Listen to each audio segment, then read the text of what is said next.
Уважаемые дамы и господа, мировое сообщество от имени моего народа обращаюсь к вам, уважаемому президенту, письмо Карымдему, президенту Турции Реджеп Таyyip Эрдогану. Я и мой таджикский народ уважают каждого из вас.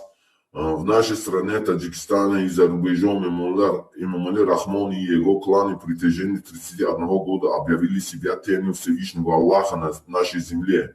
Многие лидеры оппозиции за границей – это его люди. В Турции недавно был арестован гражданин Таджикистана Абдурахман Махмудов.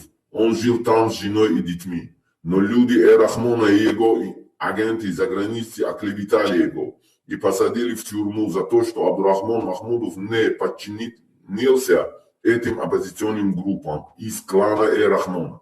Вы сами прекрасно осведомлены о нашей политической и внешнеполитической ситуации. И я прошу вас от своего имени, от имени моего народа, для освобождения Абдурахмана Махмудова, таджикского оппозиционера, находящего под стражей Турции и обвиняющего его в ложных обвинениях по запросу таджикских властей и их агентов за границей. Я и мои люди искренне благодарны вас. Помогите нам для освобождения Абдурахмана Махмудова, и мы надеемся на вашу помощь.